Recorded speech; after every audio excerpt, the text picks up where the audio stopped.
When you look at the Comey indictment, the news tonight on the James indictment, and the use of the DOJ, where you were a prosecutor, in this manner, and we can show some of the assorted faces, what is your view of what's happening? Well, I think what we're seeing is authoritarianism and tyranny that we're now under, and the disintegration of the rule of law under Pam Bondi's stewardship and her fealty to the president as opposed to her oath of office. That's a strong word. So you think it's very clear that the Attorney General knows what's going on, knows it to effectively be wrong, and is in a sense violating her oath to the Constitution? Well, let's parse that out. Her testimony was that there would be no enemies list at the Justice Department. Clearly there is. Does she know what's going on? She was directly ordered by the president to bring these charges.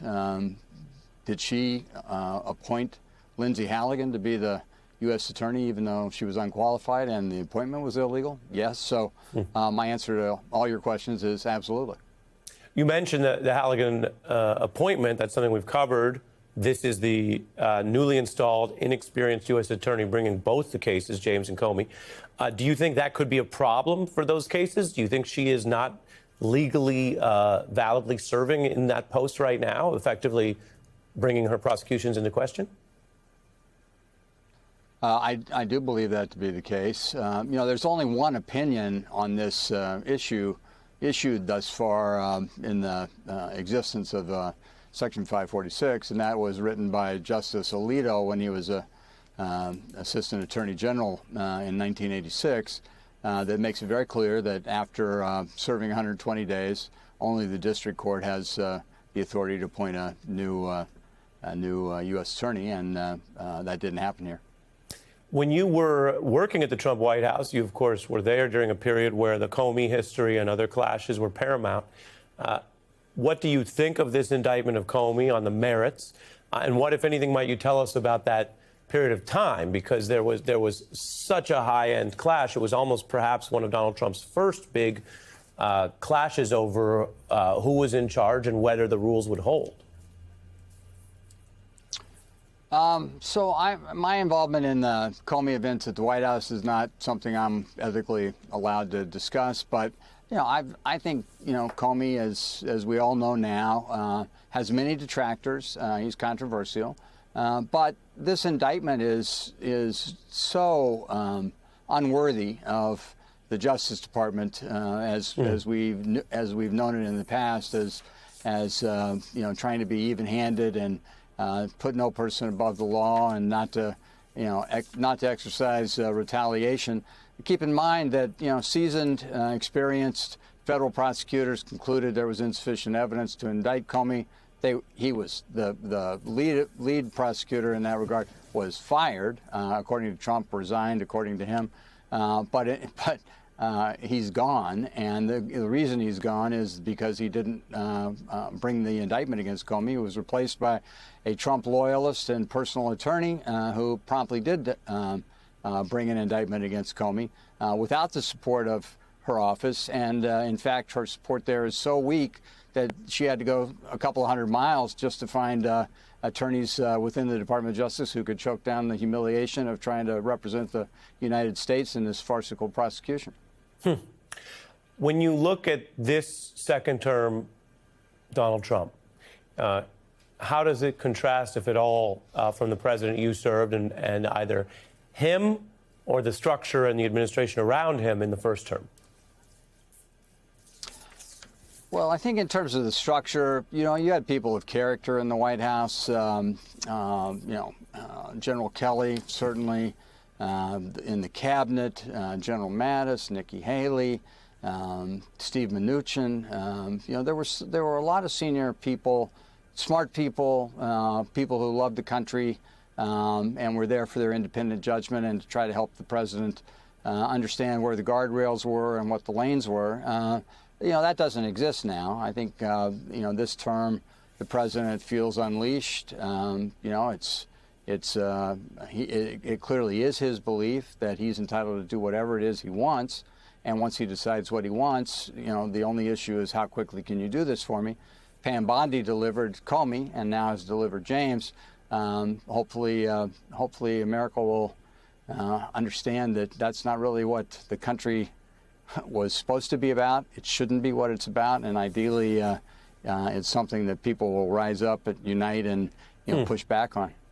Well, you're clearly using your voice and your experience to do that. What would you say to the people who still work inside either the White House, which is one thing, or agencies in the DOJ where they do take an oath to uphold the Constitution? They are not supposed to and are not empowered to do things in DOJ or the military, particularly that affect people's liberty and life, that are contrary to their oath and the law. So I'm not really qualified to give advice to the federal employees writ large, but I will say that in my experience, most of the people serving the government are there because they enjoy the service. They enjoy performing their duties and honoring their oath. They enjoy helping people and trying to make the government work in a way that promotes America as a whole. I think it's very difficult for them to try to break ranks or resign. I think those are all, major life decisions that nobody should be telling them to do. They can only make that decision with their own conscience. And, of course, everybody that leaves the government or puts themselves in a position to be fired, weakens the government because they're not going to be replaced by competent people. They're going to be replaced by loyalists and tools. Yeah. And as you say, that's something that people who take this seriously have to balance. I want to turn to the wider questions of the rule of law and the military powers that Donald Trump is trying to seize or expand. This was an exchange that got a lot of notice. It was posed as a question by a reporter, but it has since been reflected in other reporting as something that perhaps is being mulled inside the White House. Take a look. Are you planning to invoke the Insurrection Act? Well, it's been invoked before, as you know. If you look at Chicago, Chicago's a great city where there's a lot of crime. And if the governor can't do the job, we'll do the job. The Insurrection Act, is that going to be formally invoked? Is that a way to kind of get around all this opposition?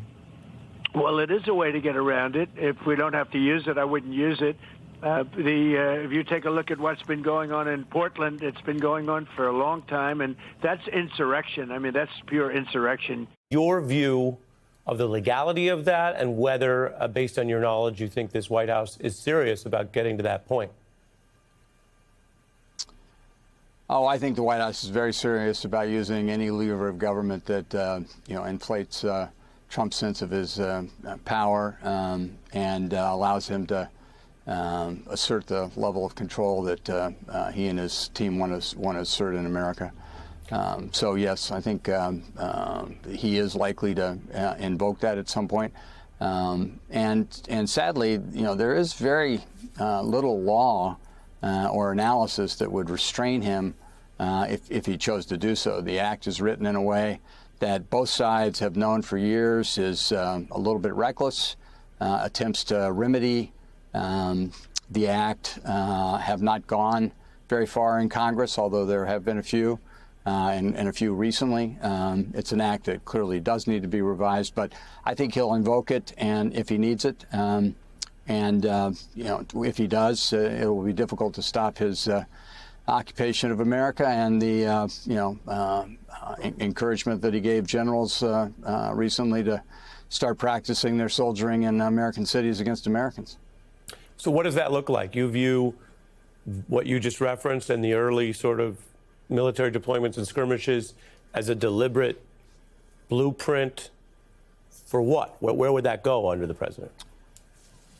That's an excellent question. I think many commentators have suggested that it may go toward his ultimate desire, perhaps not in 2026, but in 2028, to ensure that power passes to his chosen successor as opposed to the free and fair elections that we've been treated to throughout history. Yeah, so you view it as a legitimate concern, not a movie nightmare scenario, that these current skirmishes would be building up to more widespread use of the military to distort or subvert the 2028 election and transfer of power if he were to lose? if the Republican Party were to lose? I think just because it's a nightmare, which it is, as we're enduring now, doesn't make it not legitimate. I think it is something that people need to be vigilant about and question throughout. I don't think anybody ever anticipated the rule of law would disintegrate as rapidly as it has under Trump and Bondi. I think we're suffering now because of that, now that we have an enemies list in the Justice Department, despite Pam Bondi's assurance to Congress when she was being confirmed, and now that she's executing it on behalf of the president. So yes, I'm very concerned. I think people should be concerned. Understood. I think people are listening.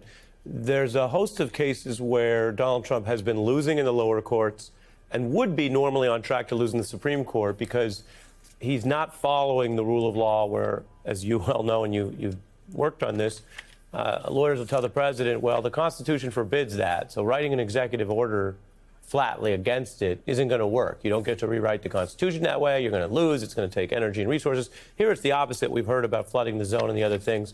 The birthright citizenship case is one example. Federal appeals court ruled the president cannot end that because it's in the Constitution. The Fifth Court since June blocking those types of orders, and yet he plows ahead. Can you help us understand that, having worked around for him and around him, and what do you see heading towards the Supreme Court, at least on those cases that seem fairly clear?